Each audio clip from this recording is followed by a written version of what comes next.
Ilang koponan ng may dagdag motibasyon ngayong Philippine Cup patapos ang mapait na kabiguan nung nakaraang season. Kung anong team ito, alamin sa report ni Lea Sanchez mula sa ICCT Colleges. Isa ang NLEX Road Warriors sa mga koponang maituturing na madalas na nasa middle of the pack. Wala sa dulo ng standings, ngunit hindi rin pasok bilang title contenders. Kaya naman maraming ginulat ang NLEX noong nagdaang PBA Philippine Cup matapos na tumapos sa second spot ang koponan sa regular season. Tangan ang 8-3 win-loss record. Ngunit sa kabila ng mataas na standings, nabigo pa rin ang NLEX na makapasok sa top 4 matapos silang masilat ng rain or shine Elasto Painters kahit pahawak ang twice to beat advantage. Ayon kay Robert Bolick, ngayong season ay puspusan ang kanilang naging paghahanda para maiwasan na ang parehong senaryo at sa wakas ay makabuta sa semifinals. Last conference, nakatapat namin yung team na parang kagaya rin sa amin. Lagi silang quarters tapos natuto na sila. Every time semis na sila. So, pagdasal namin na kasi itong conference lahat nakapahinga na eh.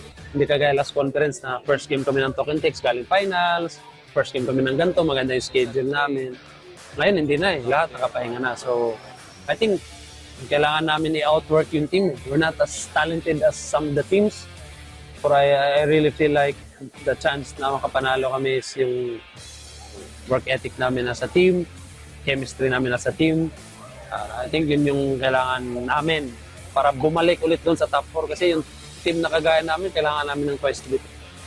Walang naging pagbabago sa roster ng NLEX ngayong All-Filipino. Isa sa kanilang top pick na si LJ Gonzalez ay naglalaro pa sa MPBL kaya naman kailangang mag-isip ni Coach Jong Uichico ng bagong estratehiya para manatiling competitive ang kanyang koponan sa kabila ng pag-improve ng ibang PBA franchise. We realize naman our deficiencies.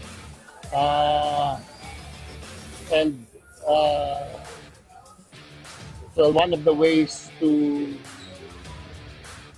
improve that is through the draft or through the trade. But we'll see how our draft picks perform. Pero unfortunately, baka next conference na yun because nasa MPBL pa sila. So today, under this season, this first conference, kung ano yung team namin last conference, yun din yung team namin this conference. Sa kabila ng mga challenges na kinakaharap ng Road Warriors, nananatiling positibo ang kanilang star player na si Ball na isa lang ang hiling ngayong conference. Umabot man lang kami ng finals. Yan lang, umabot man lang kami ng finals. Kahit mahirap, bahala na. Unang susubok sa kanilang katatagan ay ang defending champions na San Miguel Women sa Miyerkules, October 8 sa Inares Center, Antipolo. Lea Sanchez mula sa ICCT Colleges para sa Atletang Pilipino para sa Bagong Pilipinas.